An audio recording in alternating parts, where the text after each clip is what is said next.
Amados hermanos y estimados oyentes, es un inconmensurable placer compartir con ustedes nuestro alimento diario, la serie Los Ministros del Nuevo Pacto, tomo 2, las promesas de Dios.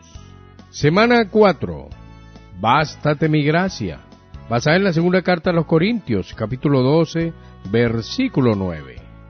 Día martes. Lectura bíblica. Evangelio de Mateo, capítulo 7, versículos 21 al 23.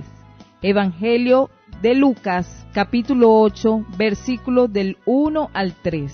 Carta a los Romanos, capítulo 12, del 4 al 8. Segunda carta a los Corintios, capítulo 1, versículo 1. Carta a los Hebreos, capítulo 10, versículo 9. Leer con oración. Porque no son los oidores de la ley los justos ante Dios, sino los hacedores de la ley serán justificados.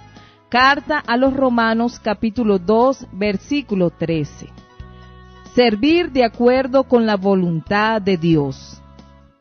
Como ministros del nuevo pacto, tenemos diferentes dones y servimos en diferentes aspectos en este ministerio.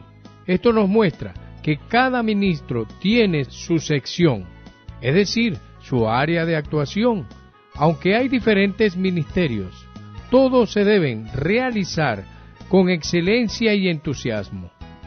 En el cuerpo de Cristo, cada miembro tiene su función. Por tanto, es fundamental que usted encuentre su función en el cuerpo.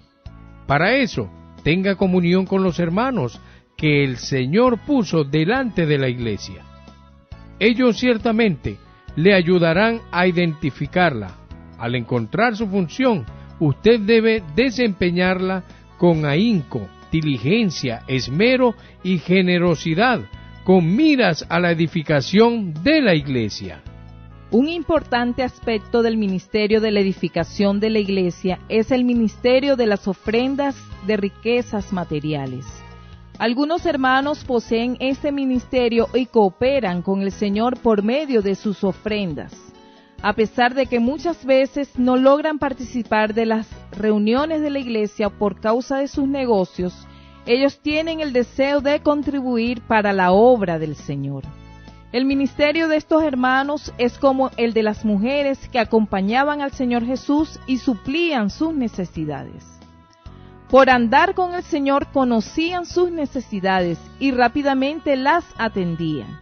De manera semejante, hoy en día, Dios cuenta con los ministros de riquezas materiales que por seguir de cerca su mover en la tierra, rápidamente ofrendan con liberalidad y generosidad para la obra del Señor. Por esa razón afirmamos, no es necesario que usted sepa hacer todo, más bien necesita hacer adecuadamente lo que Dios le dio. Pablo, como ministro del nuevo pacto, fue llamado para hacer la voluntad de Dios. En Mateo leemos, venga tu reino, hágase tu voluntad, como en el cielo, así también en la tierra. Dios no solo desea ser el Dios de los cielos, sino también de la tierra. Cuando Jesús hizo esa oración, la situación del pueblo de Israel no era buena, aunque tenían el templo y los sacrificios. Ellos no estaban alineados a la voluntad de Dios. Pese a que lo honraban con los labios, su corazón estaba endurecido y distante de Dios.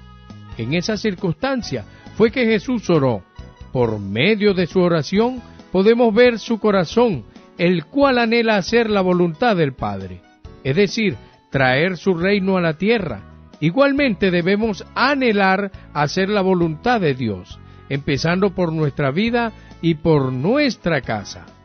Al servir en el ministerio del nuevo pacto, debemos declarar siempre que dependemos totalmente del Señor cuando invocamos su nombre. Eso es importante para que nuestro servicio esté alineado con la voluntad de Dios y no con nuestra voluntad. Por tanto, el asunto no es hacer muchas cosas para Dios, sino hacer todo de acuerdo con su voluntad, lo cual es un requisito para entrar en el reino de los cielos. Dios está interesado en nosotros y no en que hagamos sus cosas. Él quiere que dependamos de Él en todo lo que hagamos. A Dios le interesa más formar personas correctas para hacer la obra correcta. Para Él es más importante lo que somos que lo que hacemos. En el Antiguo Testamento, el pueblo de Israel fue esclavizado en Egipto durante un periodo. En un chasquido de dedos, Dios podía rescatar a su pueblo de aquella condición. Sin embargo, Él quiso producir a una persona para realizar esta tarea, que le tomó 80 años. Por eso, antes de hacer algo para Dios, dejemos primero que Él trabaje en nosotros. Finalmente, consideremos la experiencia de Pablo y Silas.